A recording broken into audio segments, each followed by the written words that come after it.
The microphone stand crashed to the floor. 2,000 people gasped. Johnny Cash, the man in black, stood drunk on country music's most sacred stage. In the next 60 seconds, he would destroy everything he'd built. But what happened after would teach the world a lesson nobody expected. It was October 3rd, 1965. The Grand Ole Opry, the holiest ground in country music. And Johnny Cash was about to commit the unforgivable sin. But to understand how badly this night would end, you need to know what the Opry meant to Johnny Cash. You need to know how far he'd climbed just to watch himself fall. 20 years earlier, Johnny Cash was a 12-year-old boy in Dyess, Arkansas. So poor his family lived in a government settlement house. So poor they picked cotton alongside black sharecroppers just to survive. On Saturday nights, the Cash family would gather around their only valuable possession, a radio. And at 7:30 p.m., the Grand Ole Opry would crackle through the speakers. Johnny would sit on the floor, eyes closed, listening to the greatest country stars in the world perform live from Nashville's Ryman Auditorium. Roy Acuff, Hank Williams, Ernest Tubb, the legends. Someday, Johnny whispered to his mother, Carrie, I'm gonna stand on that stage. His mother smiled. If God wills it, son. But God's will seemed far away in 1944, when Johnny's older brother Jack died in a horrific sawmill accident.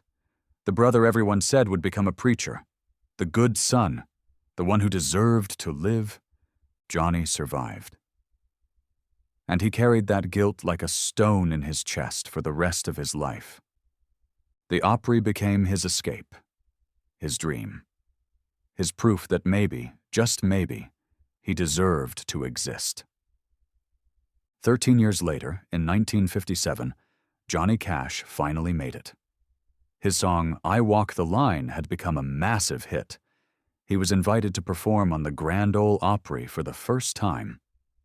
He stood backstage at the Ryman Auditorium, 25 years old, hands shaking. Not from pills, not yet.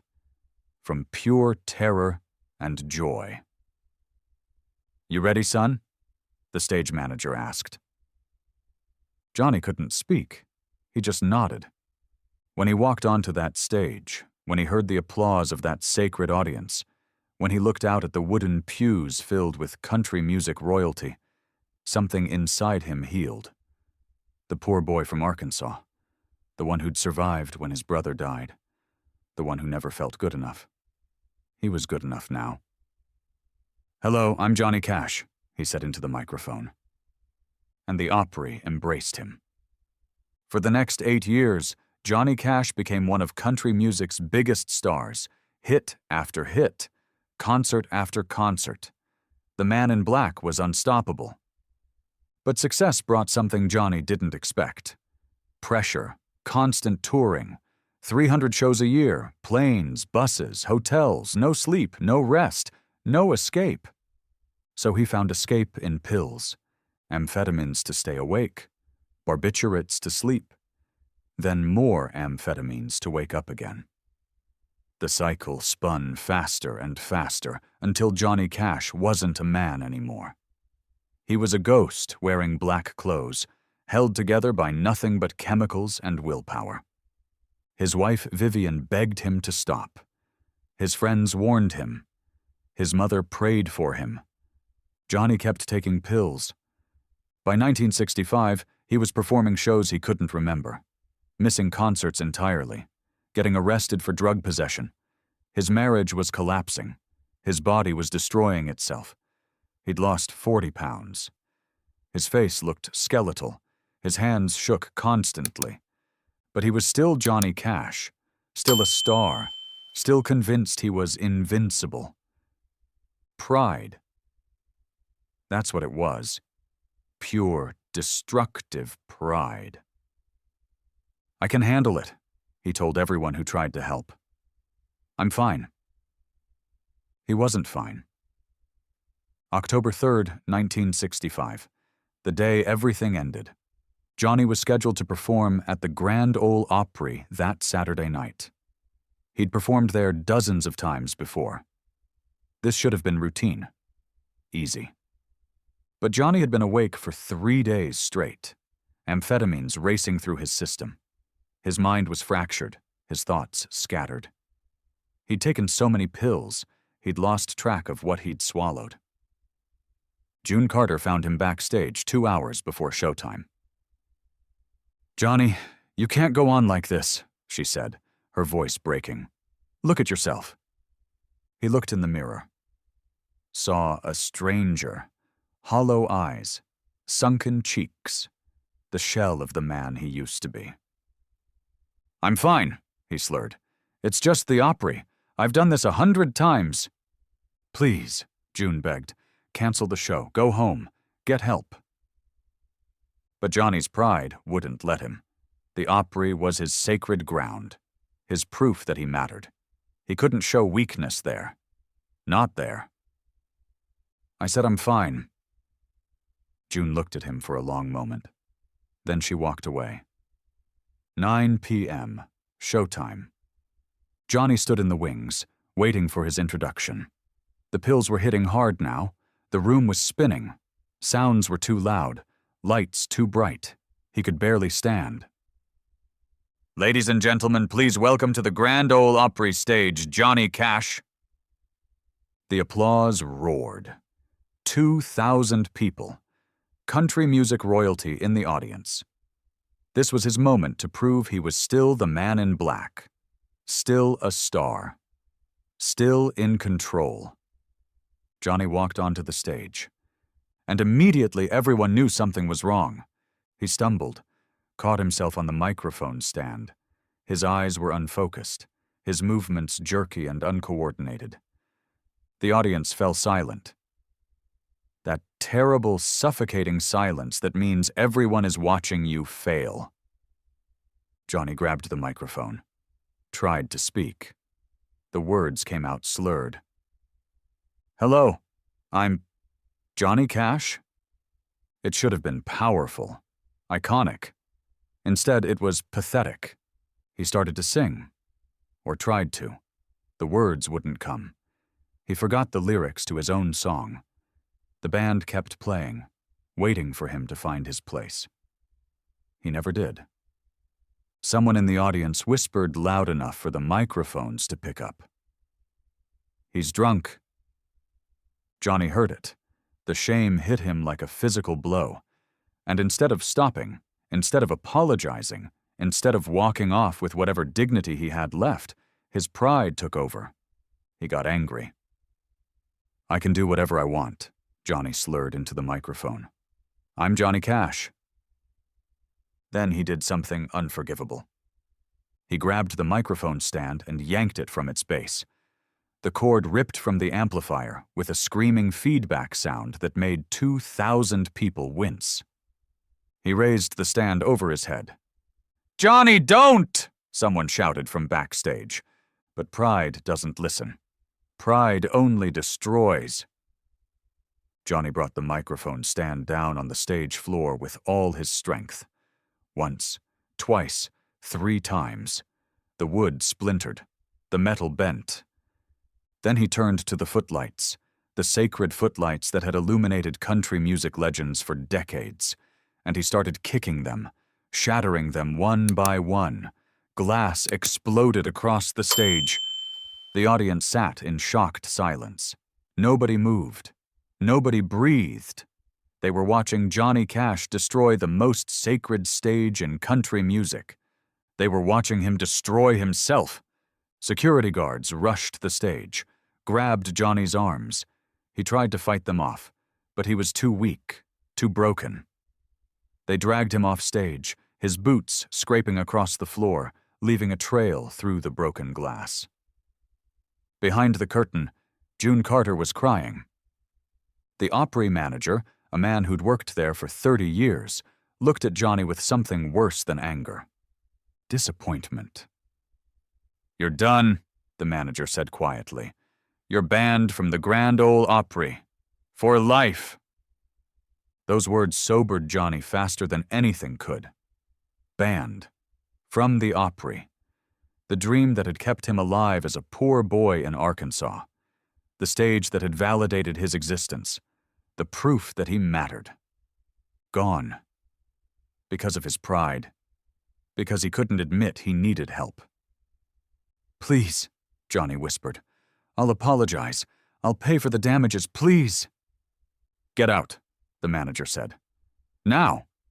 June drove Johnny home that night. Neither of them spoke. What was there to say? He'd destroyed everything. His reputation, his legacy, his soul. When they pulled up to his house, June finally broke the silence. "I can't do this anymore, Johnny." He looked at her. The woman who'd stood by him through overdoses, arrests, canceled shows. The woman who'd loved him when he couldn't love himself. "June, please." "I've watched you nearly die a dozen times," she said, tears streaming down her face. "I've lied for you, covered for you, enabled you. But this? What you did tonight, that wasn't the pills. That was you. Your pride, your arrogance, your refusal to admit you're not invincible." "I know," Johnny whispered. "Do you? Because from where I'm sitting, you just threw away everything that mattered for your ego." She was right. God, she was right. "The Johnny Cash I fell in love with," June continued. "He was humble. He was kind. He knew where he came from. But that man's been gone for years. And I don't know if he's ever coming back." She drove away, left him standing in his driveway. Alone. Johnny walked into his empty house, sat down in the darkness, and for the first time in years, he let himself feel the full weight of what he'd become. A joke, a cautionary tale. A has-been who'd destroyed the most sacred stage in country music because he was too proud to admit he had a problem. The next morning, the newspapers were brutal. Johnny Cash banned from Opry after drunken rampage. The fall of the man in black. Cash's career over after Opry incident. Radio stations stopped playing his music. Concert venues canceled his shows. Other artists publicly distanced themselves from him. Johnny Cash had gone from superstar to pariah overnight. And he deserved it, every bit of it. But here's what nobody expected. Here's the lesson that would take years to learn. Sometimes you have to lose everything to find what really matters. Johnny Cash spent the next 2 years in hell. Addiction got worse before it got better. He crawled into Nickajack Cave expecting to die. He hit bottom so many times, he thought there was no coming back. But slowly, painfully, with June's help, he started to climb back. Not to stardom, not to fame. To himself. He got clean, really clean, faced his demons, admitted his pride had nearly killed him, learned that strength isn't about never falling, it's about getting back up. In 1968, 3 years after the Opry incident, Johnny Cash recorded at Folsom Prison, the album that would resurrect his career. But more than that, it would show the world a different Johnny Cash, a humble one who'd been to hell and back, one who finally understood that he was no better than the prisoners he sang for. The album became his biggest success, sold millions, made him a superstar again. But Johnny never forgot the lesson of that October night in 1965. Pride destroys. Humility heals. 37 years later, in 2002, Johnny Cash returned to the Grand Ole Opry. He was old now, sick. June had passed away just months before. He could barely stand. But the Opry had invited him back, forgiven him, given him one more chance to stand on that sacred stage. Johnny walked out slowly. The audience gave him a standing ovation that lasted 5 minutes. These weren't the people who'd watched him destroy himself in 1965. These were new generations who knew him as a legend. But Johnny remembered. He remembered the broken glass, the shame, the pride that had nearly killed him. He stepped up to the microphone. The same microphone he'd destroyed decades earlier. "Thank you for having me back," Johnny said, his voice rough with age and emotion. "I didn't deserve this second chance, but that's what grace is, getting what you don't deserve." He sang Hurt, the 9 Inch Nails cover that had become his final masterpiece, a song about regret, about the things we destroy, about the people we hurt. When he sang the line, "I hurt everyone I know," tears ran down his face, because he meant it, he'd lived it. The performance ended. The crowd gave another standing ovation. But Johnny didn't stay to enjoy it. He walked off stage, exhausted, knowing this would likely be his last time at the Opry. He died 16 months later. But the lesson remained. The lesson he'd learned that terrible October night when pride destroyed everything. Your worst moment doesn't define you. How you rise from it does. Johnny Cash was banned from the Grand Ole Opry for destroying its sacred stage. But he came back. Not because he demanded it, not because he felt entitled to it, but because he'd learned humility. He'd learned that true strength isn't never falling. It's getting back up, again and again.